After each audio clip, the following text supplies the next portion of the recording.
আওয়ামী লীগ নিষিদ্ধ হলেও তাদের ভোটার অধিকার নিষিদ্ধ না বলে মন্তব্য করেছেন বিদ্যুৎ জ্বালানি খনিজ সম্পদ মন্ত্রণালয়ের উপদেষ্টা মোহাম্মদ ফাউজুল করিম খান। বিস্তারিত দেখুন ডেস্ক রিপোর্টে। প্রত্যেকটা কি বলে সুপারিনটেন্ডেন্ট পুলিশকে শাস্তি দেওয়া হয়েছে।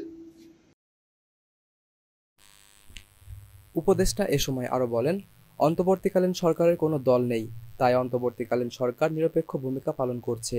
আগামী জাতীয় সংসদ নির্বাচন অবাধ, সুষ্ঠু, নিরপেক্ষ করবে অন্তর্বর্তীকালীন সরকার। সেই নির্বাচনে কে জিতলো কে হারলো এটা তাদের দেখার বিষয় না। নির্বাচনে কোনো সরকারি কর্মকর্তারা কারো পক্ষ নিতে পারবে না। কেউ কোনো দলের পক্ষ নিলে তার বিরুদ্ধে তাৎক্ষণিকভাবে কঠোর ব্যবস্থা নেওয়া হবে। দল নিরপেক্ষ সরকার, আমাদের কোনো দল নেই, তো এই জন্য যে মানে যেটা যাতে একটা কি বলে নিরপেক্ষ যে নির্বাচন হয়, মানুষ যাতে নির্দ্বিধায় নির্ভয়ে ভোট দিতে পারে, তার পছন্দের প্রার্থীকে সেই পরিবেশ সৃষ্টি করতে হবে।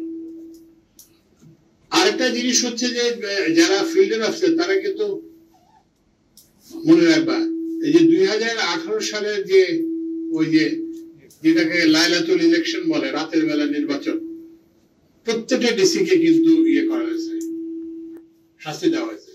প্রত্যেকটা কি বলে সুপারিনটেন্ডেন্ট পুলিশকে শাস্তি দেওয়া হয়েছে, এবং এই নির্বাচনের প্রক্রিয়ায় যারাই অনিয়ম করবে শাস্তি দেওয়া হবে, তাৎক্ষণিকভাবে শাস্তি দেওয়া হবে।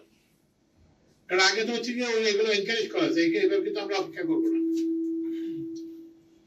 আরেকটা জিনিস যেটা করবা না, যেটা ইয়েতে দেখা যাচ্ছে, কে জিতবে না জিতবে নির্বাচনে, এটা কিন্তু তোমাদের সরকারি কর্মকর্তার বিষয় না।